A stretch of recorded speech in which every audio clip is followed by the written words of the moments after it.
Hello everyone, welcome to Study Chakra. Last video में हम लोगों ने देखा था कि एक बॉडी किस तरीके से प्योर ट्रांसलेशन मोशन या फिर प्योर रोटेशनल मोशन परफॉर्म कर सकती है। इनफैक्ट रिजिड बॉडी ट्रांसलेशन और रोटेशनल दोनों एक साथ भी परफॉर्म कर सकती है। ठीक है, तो प्योर ट्रांसलेशन मोशन के केस में मैंने बताया था कि बॉडी के जितने भी पार्टिकल्स हैं वो अगर सेम डायरेक्शन में सेम स्पीड से जाए, मतलब किसी एक पर्टिकुलर टाइम पे बॉडी के जितने भी पार्टिकल्स हैं अगर उनकी सेम वेलोसिटी हो तो हम बोल देते हैं कि body is performing pure translational motion. अच्छा, अगर प्योर रोटेशन की बात है तो मैंने बताया था प्योर रोटेशन के केस में बॉडी को आपको फिक्स करना होगा, राइट। तो जैसे ये फैन एक जगह पे फिक्स्ड है, यहाँ पे ये जो है ये एक्चुअली पॉट है जो बर्तन बनाने वाले इस तरह से अर्थन पॉट्स बनाते हैं, तो उनके नीचे एक चक्का रहता है, वो बहुत ज़ोर ज़ोर से घूमते रहता है और उस पर वो जो पॉटर है वो अपना बर्तन बनाता है या पॉट बनाता है, तो ये भी बहुत ज़ोर ज़ोर से घूमते रहता है। सो अगेन ये फिक्स्ड होता है, it is performing pure rotational motion. तो ये दोनों एग्जाम्पल है प्योर रोटेशनल मोशन के, यहाँ पे ट्रांसलेशन मोशन नहीं हो रहा है। प्योर रोटेशनल मोशन के केस में मैंने आपको बताया था कि अगर rigid body pure rotational motion perform करती है तो उसके जितने भी पार्टिकल्स हैं वो सारे सर्कल्स में घूमते हैं। जैसे अगर ये फैन की बात करो तो फैन तो इस तरह से रोटेट हो रहा है, फैन का कोई भी एक पार्टिकल अगर आप पकड़ोगे तो आपको पता चलेगा कि ये सर्कल में घूम रहा है, ऐसे it is performing circular motion.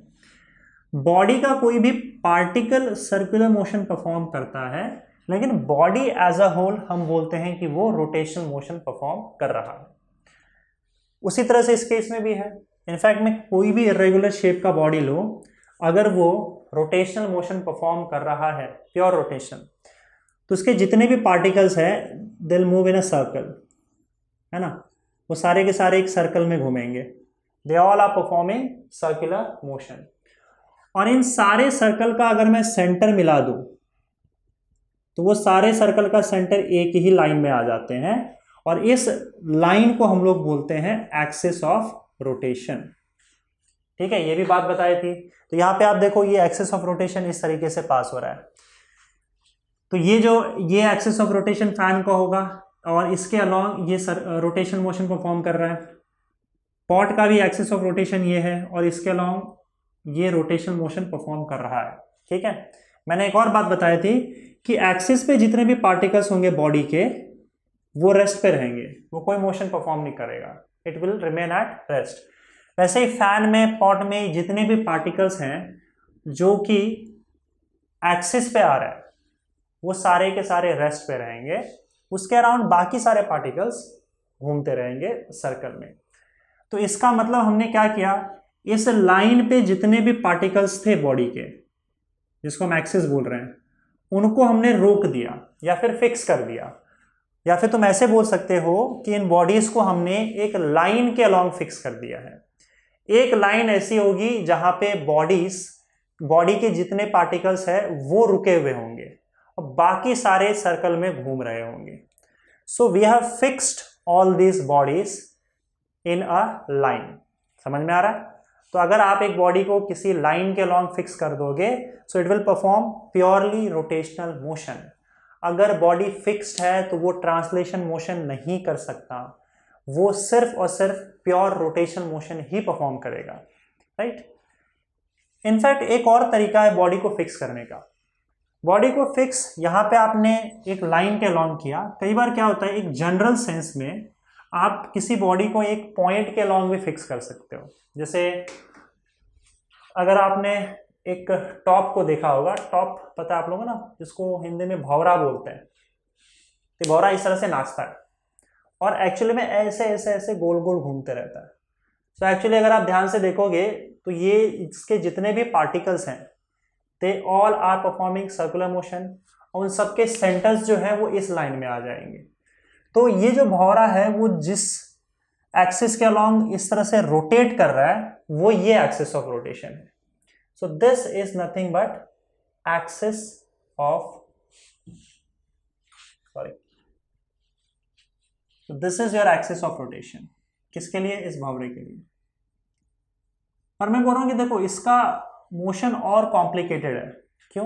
कि भौरा सिर्फ इस तरीके से यहाँ पे रोटेट ही नहीं करता, देखो ध्यान से ऐसे बता रहा हूँ मार्कर से, इस तरह से रोटेट ही नहीं करता बल्कि रोटेट करते करते ऐसे भी भागते रहता है।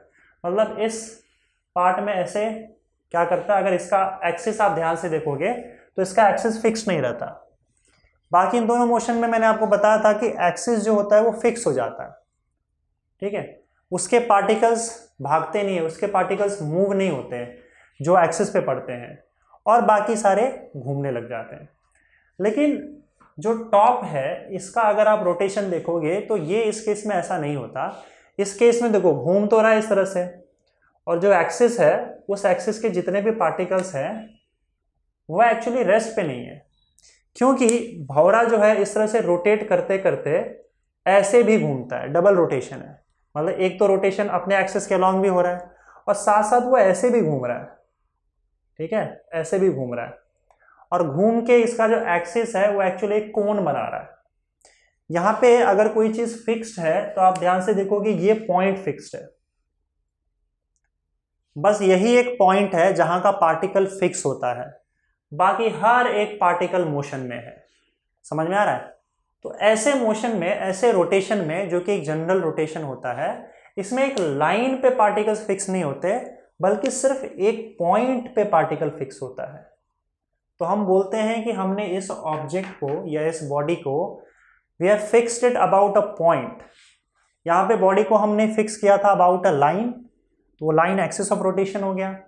यहाँ भी एक्सिस ऑफ रोटेशन है लेकिन वो फिक्स नहीं है, क्योंकि ये भी इस तरह से ऐसे घूम रहा है, मतलब साथ में घूमते घूमते एक्सिस के लॉन्ग घूमते घूमते पार्टिकल साथ में क्या कर रहा है, वो ऐसे भी घूम रहा है।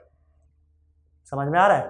तो हम क्या बोलते हैं कि यहाँ पे सिर्फ एक पॉइंट, यहाँ पे जो पार्टिकल होगा सिर्फ वही फिक्स्ड है, बाकी सब घूम रहे हैं। ये भी तो घूम रहे हैं ना सर्कल में ऐसे, तो इसके एक्सिस के पार्टिकल्स भी एक्चुअली सर्कल में घूम रहे हैं। तो ये थोड़ा अलग टाइप का मोशन हो जाता है जहाँ पे सिर्फ एक पॉइंट का पार्टिकल ही फिक्स होता है, ना कि पूरा का पूरा एक्सिस का particle. So this is what you call rotation about a fixed point, ठीक है। और यहाँ पे जो हम टॉप की बात करते हैं, हम बोलते हैं कि इस टॉप का प्रिसीजन हो रहा है, ठीक है। रोटेशन के बजाय हम लोग ये वर्ड यूज करते हैं, क्या? Precision, right. और मुझे एक बात बताओ कि कौन सा पॉइंट फिक्स है, ये कैसे पता चलेगा? यहाँ पे एक्चुअली दो एक्सिस ऑफ रोटेशन है, क्योंकि डबल रोटेशन हो रहा है। एक तो ये इस तरह से भी रोटेट कर रहा है, ऐसे ऐसे ऐसे घूम रहा है, तो एक एक्सिस ऑफ रोटेशन ये है, इसके अलॉन्ग इसका रोटेशन हो रहा है। साथ साथ में पूरा का पूरा भौरा जो है वो ऐसे भी घूम रहा है। सो बॉडी का रोटेशन ऐसे भी हो रहा है और इसके हिसाब से ये एक्सिस ऑफ रोटेशन हो गया, ठीक है। इस एक्सिस के अलॉन्ग ये जो पहला वाला एक्सिस है ये खुद कोन बना रहा है और घूम रहा है ऐसे। तो यहाँ पे दो एक्सिस ऑफ रोटेशन होते हैं, एक तो ये होगा और दूसरा ये होगा। ये दोनों एक्सिस ऑफ रोटेशन जहां इंटरसेक्ट करेंगे, देखो इस पॉइंट पे इंटरसेक्ट कर रहे हैं, ये लाइन और ये लाइन इस पॉइंट पे इंटरसेक्ट कर रहे हैं। तो जहां पे इंटरसेक्शन होगा वो पॉइंट फिक्स होगा, या फिर उस पॉइंट पे जो पार्टिकल होगा भौरे का या टॉप का वो फिक्स होगा, ओके। तो ये this is rotation about a fixed point, और हम बोलते हैं कि टॉप का प्रिसीजन हो रहा है, ठीक है। रोटेशन वर्ड के बजाय हम प्रिसीजन वर्ड यूज करते हैं। इसी तरीके का डबल रोटेशन वाला एग्जांपल यहाँ पे भी है। आपने देखा होगा कि जो टेबल फैन होता है, वो टेबल फैन इस तरह से कैसा होता है कि उसके ब्लेड्स को अगर आप देखोगे तो वो ऐसे ऐसे घूमता है, राइट, और साथ साथ ऐसे भी घूमता है।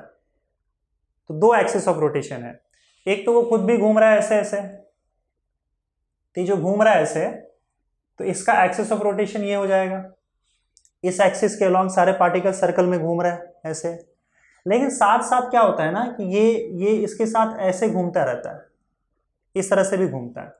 तो जब ये ऐसे घूमेगा तो इसका मतलब पार्टिकल्स ऐसे घूम रहे हैं, and this will be its axis of rotation. तो यहाँ पे भी दो एक्सिस ऑफ रोटेशन, एक ये और एक ये। This is also an example of double rotation. Again यहाँ पे भी सिर्फ एक ही पॉइंट है जो फिक्स्ड है, बाकी सारे पार्टिकल्स मूव कर रहे हैं। और वो कौन सा पार्टिकल है बताओ? ये वाला पॉइंट, क्योंकि ये एक्सिस ऑफ रोटेशन और ये एक्सिस ऑफ रोटेशन दोनों का इंटरसेक्शन इस पॉइंट पे हो रहा है। So this is the particle which is at rest, बाकी सारे के सारे घूम रहे हैं। So this two rotations are the example of rotation about a fixed point. एक ही पॉइंट के अलोंग इनका रोटेशन हो रहा है, राइट। बाकी हमारा जो सिलेबस है उस सिलेबस में इस तरह के रोटेशन से हम लोग डील नहीं करेंगे, will only deal with the rotations about a fixed axis. समझ में आ रहा?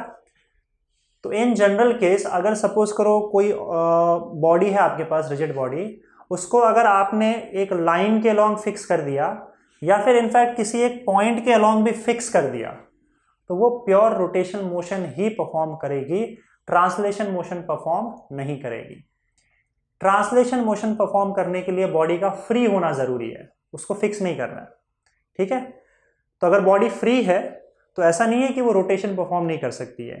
फ्री के केस में प्योर ट्रांसलेशन मोशन भी परफॉर्म कर सकती है और ट्रांसलेशन के साथ रोटेशन भी परफॉर्म कर सकती है। लेकिन एक बार अगर मैंने बॉडी को फिक्स कर दिया इधर अबाउट अ लाइन और अबाउट अ पॉइंट, तो वो सिर्फ रोटेट हो सकती है, रोटेशन मोशन ही परफॉर्म कर सकती है, right.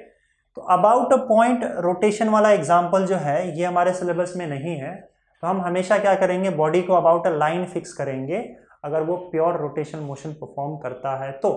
So will have rotation of body about a fixed axis. अच्छा, यहाँ पे देखो एक एग्जांपल देख लेते हैं। जैसे अगर मान लो ये मार्कर है, इसको मैंने इस तरह से पकड़ के सीधे ऐसे फेंक दिया, तो ये मार्कर सीधे इस तरीके से ऐसे आगे जाएगा। यहां पे ये जो एग्जाम्पल है, this is an example of pure translational motion. देखो बॉडी फ्री है, मैंने पहले ही बताया था कि अगर बॉडी फ्री होता है तो या तो वो प्योर ट्रांसलेशन मोशन करेगा या फिर ट्रांसलेशनल प्लस रोटेशनल दोनों करेगा। तो मैंने मार्कर को अभी फिलहाल इस तरह से पकड़ के सीधे जब ऐसे फेंका तो वो ऐसे चला गया। और यहाँ पे अगर मैं अलग अलग पार्टिकल का अलग अलग टाइम पे वेलोसिटी देखूँ तो ध्यान से देखो, इस पॉइंट पे ये सारे के सारे जो पार्टिकल्स है इन सब की वेलोसिटी इस डायरेक्शन में है and with the same velocity they are going. यहाँ पे भी देखो सारे पार्टिकल्स का वेलोसिटी सेम है, डायरेक्शन सेम है और सेम स्पीड से जा रहा है, राइट। और इस पॉइंट पे भी सारे पार्टिकल्स की वेलोसिटी ऐसी है इस डायरेक्शन में, सेम स्पीड के साथ सेम डायरेक्शन। तो इसका मतलब किसी भी पॉइंट पे अगर आप इस मार्कर को देखोगे तो इसके सारे पार्टिकल्स की वेलोसिटी सेम है, डायरेक्शन भी सेम है और स्पीड भी सेम है। तो इसका मतलब ये फिलहाल इस तरीके से जो मोशन हो रहा है इसको हम बोल सकते हैं it is performing pure translation motion. यहाँ पे कोई रोटेशन नहीं हो रहा है। अब एक काम करते हैं, मैं इस मार्कर को थोड़ा अलग तरीके से फेंकता हूँ, ठीक है। अगर सपोज करो इसको मैं ऐसे फेंकता हूँ, ध्यान से देखना, ऐसे, तो जब मैं ऐसे फेंकूंगा तो आगे तो जाएगा ही ये, इसका मतलब ट्रांसलेशन मोशन हो रहा है। अगर यहाँ से हट के वो आगे चला गया, पहले इस जगह पे था बाद में इस जगह पे चला गया, मतलब ट्रांसलेशन तो हुआ ही है। लेकिन साथ साथ में वो घूम भी जाएगा और ये ऐसे आगे जाएगा। तो जब ये ऐसे आगे जाता है तो वो घूम भी रहा है और साथ साथ में आगे जा रहा है, मतलब ट्रांसलेशन मोशन भी हो रहा है इसका। तो जब मैं उसको ऐसे फेंकूंगा तो ये ट्रांसलेशनल प्लस रोटेशनल मोशन दोनों परफॉर्म करेगी और ये आपको दिखेगा। देखो यहाँ पे तो हर पॉइंट पे इसके वेलोसिटी का डायरेक्शन सेम नहीं है, इनफैक्ट वेलोसिटी सेम नहीं है। इस पॉइंट पे अगर आप देखोगे तो चलो हर एक पार्टिकल का वेलोसिटी, मैग्नीट्यूड और डायरेक्शन दोनों सेम है, सारे के सारे इसी डायरेक्शन में जा रहे हैं विद द सेम स्पीड। लेकिन आगे जाने के बाद वो घूम जाता है और उसके वजह से होता क्या, देखो इस ऊपर वाले पार्टिकल की वेलोसिटी का डायरेक्शन यहाँ आ गया और इसका यहाँ पे है और दोनों डायरेक्शन सेम नहीं है, ठीक है। इसका कहीं और है, इसका मतलब हर एक पार्टिकल की वेलोसिटी सेम नहीं है। इनफैक्ट यहाँ पे भी देखोगे तो हर एक पार्टिकल की वेलोसिटी सेम नहीं है, ओके। सो क्योंकि वेलोसिटी हर एक पार्टिकल का सेम नहीं है तो मैं ये नहीं बोल सकता कि it's a pure translation motion. लेकिन मुझे ऐसा भी नहीं दिखाई दे रहा है कि बॉडी एक जगह पे फिक्स्ड है, बॉडी फिक्स तो है नहीं। तो बॉडी फिक्स नहीं है मतलब प्योर रोटेशनल मोशन तो परफॉर्म नहीं कर सकता। प्योर रोटेशनल मोशन परफॉर्म करने के लिए बॉडी का फिक्स होना जरूरी है। पर ये देखो, ये तो एक पॉइंट से दूसरे पॉइंट तक जा रहा है ना ऐसे, तो इसका मतलब अगर एक पॉइंट से दूसरे पॉइंट तक अगर वो चला जाए एक जगह से दूसरे जगह तक तो बॉडी एक जगह पे फिक्स नहीं है, और फिक्स नहीं है मतलब प्योर रोटेशनल मोशन भी नहीं हो सकता, प्योर ट्रांसलेशन भी नहीं हो सकता, क्योंकि किसी भी पॉइंट पे आप देखोगे तो हर एक पार्टिकल का वेलोसिटी का डायरेक्शन सेम नहीं है। तो प्योर रोटेशन भी नहीं है और प्योर ट्रांसलेशन भी नहीं है, मतलब ये बॉडी दोनों मोशन एक साथ परफॉर्म कर रही है। It is a combination of translational and rotational motion, मतलब ये बॉडी ट्रांसलेशनल मोशन भी परफॉर्म कर रही है और रोटेशनल मोशन भी परफॉर्म कर रही है। So it's a combination of translational plus rotational motion. समझ में आ रहा है? ये एग्जांपल है, और ये तो क्लियर भी है, ये घूम भी रहा है मतलब रोटेशनल मोशन परफॉर्म कर रहा है, और साथ साथ आगे भी जा रहा है, इसका मतलब वो ट्रांसलेशन मोशन भी परफॉर्म कर रहा है।